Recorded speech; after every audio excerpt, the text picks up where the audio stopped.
Explication de l'Épître aux Romains, chapitre 1er, leçon 1ère, chapitre 1er, verset 1. Analyse de la leçon, division générale de l'Épître, salutation, saint Paul s'y désigne, d'abord par son nom, signification de son nom, époque où l'apôtre le reçut, deuxièmement par sa condition de serviteur de Jésus-Christ, en quel sens est-il serviteur du Christ?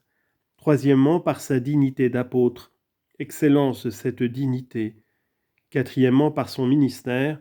En quoi consiste ce ministère? Verset 1. Paul, serviteur de Jésus-Christ, appelé à l'apostolat, choisi pour l'évangile de Dieu.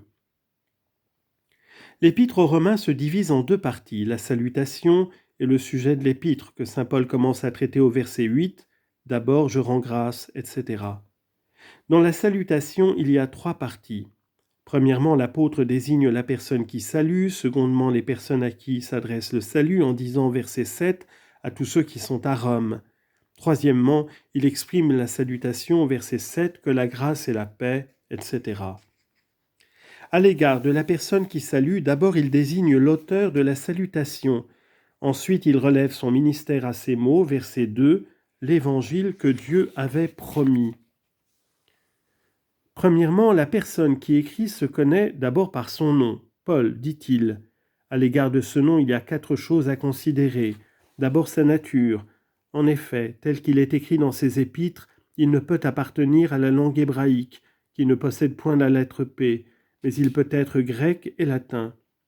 Si cependant on se contente d'un rapprochement, cette lettre P pourrait être hébraïque. Deuxièmement, sa signification. Ce nom de Paul, en le prenant dans la langue hébraïque, aurait le sens d'admirable ou choisi. Dans la langue grecque, le même sens que tranquille. Dans la langue latine, il signifierait petit. Et toutes ces significations ont de la convenance, car selon la grâce, il a été choisi. Acte 9, 15. Cet homme est pour moi un vase d'élection. Quant aux œuvres, il a été admirable. Ecclésiastique 43, 2. Vase admirable, l'œuvre du Très-Haut. Il s'est reposé dans la contemplation. Sagesse 8, 16. Quand j'entrai dans ma maison, je reposerai avec la sagesse. Il s'est fait petit par l'humilité. 1 Corinthiens 15, 9. Pour moi, je suis le moindre des apôtres. Troisièmement, le temps où ce nom a été imposé à l'apôtre, puisqu'auparavant il s'appelait Paul, ainsi qu'il est dit aux Actes, chapitre 9. Il existe sur ce point trois opinions. Saint Jérôme prétend que l'apôtre qui s'appelait Saül voulut dans la suite prendre le nom de Paul en raison d'un fait remarquable de sa vie, à savoir la conversion du proconsul Sergius Paulus, rapporté au chapitre 13 des Actes. C'est ainsi que Scipion fut appelé l'Africain, du nom de l'Afrique qu'il avait soumise. D'autres prétendent que ce nom lui fut donné à cause de ses progrès dans la vertu, indiqués par le nom même, comme il a été dit plus haut. On trouve en effet des noms divinement imposés à quelques saints personnages, au premier instant de leur naissance, pour désigner la grâce qu'ils reçoivent dès le commencement. Il en fut ainsi à l'égard de Jean-Baptiste. Pour d'autres, suivant la remarque de saint Jean Chrysostome, leurs noms ont été changés afin d'indiquer leur avancement dans la vertu, comme on le voit à l'égard d'Abraham, Genèse 17, et à l'égard de saint Pierre, Matthieu 16. Enfin, on soutient, et avec plus de raison, que Paul avait d'abord deux noms. C'était en effet une coutume chez les Juifs de prendre avec leur nom hébraïque d'autres noms usités parmi les nations qui les dominaient, ainsi qu'il est rapporté au second livre des Maccabées, chapitre 4, verset 15, de Jason et de Ménélas. Or ce nom de Paul était depuis longtemps célèbre chez les Romains. L'apôtre, appelé Saül par les Hébreux, fut donc appelé Paul par les Romains, bien qu'on ne voit pas qu'il ait fait usage de ce nom avant le commencement de ses prédications aux gentils. Aussi lit-on dans les Actes 13, 9, Saül qui s'appelle aussi Paul. Ce sentiment a la préférence de saint Augustin. Deuxièmement, l'apôtre désigne en second lieu par sa condition la personne qui écrit quand il dit « serviteur de Jésus-Christ ». La condition de l'esclavage, il est vrai, paraît abjecte quand on la considère en elle-même. Aussi est-elle imposée comme malédiction à cause du péché. Genèse 9, 25. Que ton fils Canaan soit maudit, qu'il soit l'esclave des esclaves de ses frères. Mais l'apôtre la rend recommandable quand il ajoute de Jésus-Christ. Car Jésus est interprété sauveur. Matthieu 1, 25. C'est lui qui sauvera son peuple de ses péchés. Et Christ est interprété oint, selon cette parole du psaume 44, 7. Dieu votre Dieu vous a sacré d'une onction de joie.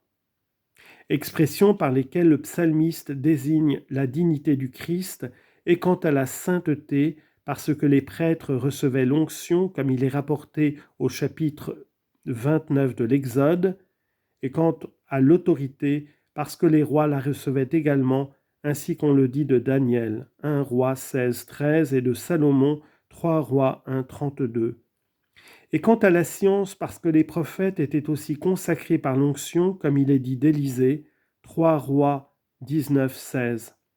Or, qu'on soit soumis aux intérêts du salut et à l'onction spirituelle de la grâce, c'est chose louable, parce qu'on est d'autant plus parfait qu'on s'oblige davantage à la perfection.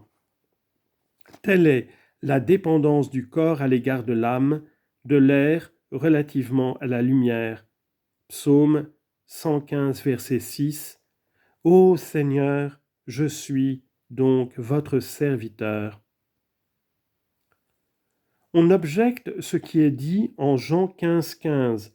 Je ne vous appellerai plus serviteur, mais je vous ai donné le nom d'ami. Il faut répondre qu'il y a deux sortes de servitude. L'une de crainte qui ne peut convenir aux saints, Romains 8, 15. Aussi, n'avez-vous point reçu l'esprit de servitude pour vous conduire encore par la crainte, mais vous avez reçu l'esprit d'adoption des enfants. L'autre d'humilité et d'amour qui appartient aux saints selon cette parole, Luc 17, 10, dites, nous sommes des serviteurs inutiles.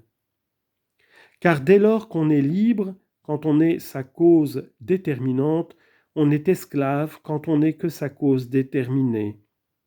Se mouvoir pour un autre sous l'impulsion d'un moteur étranger et comme déterminé par lui, c'est la servitude de la crainte qui force l'homme à agir contre sa volonté. Mais agir pour un autre parce que telle est sa fin particulière, c'est la servitude de l'amour, car l'affection pousse à faire du bien et à rendre service à un ami pour lui-même, comme l'a remarqué le philosophe au 9e livre de sa Morale. Saint Paul relève à raison de sa dignité la personne qui écrit lorsqu'il dit « appelé apôtre ». La dignité d'apôtre est la première dans l'Église, ainsi qu'il est écrit 1 Corinthiens 12, 28, « Dieu a établi dans l'Église premièrement des apôtres ».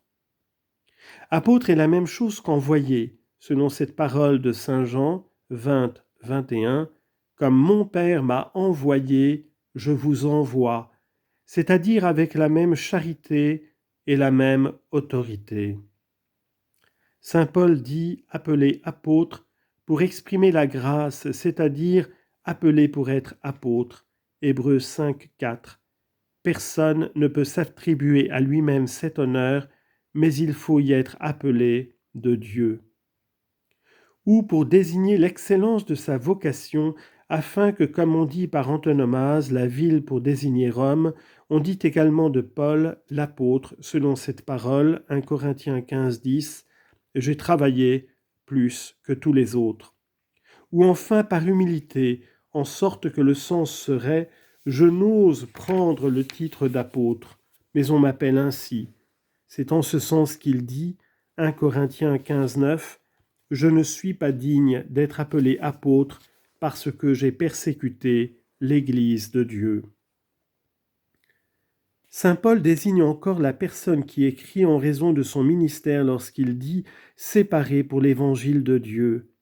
Séparé, disons-nous, soit des infidèles par sa conversion, selon cette parole écrite aux Galates, chapitre 1, verset 15, lorsqu'il a été agréable à celui qui m'a séparé dès le sein de ma mère et qui m'a appelé par sa grâce.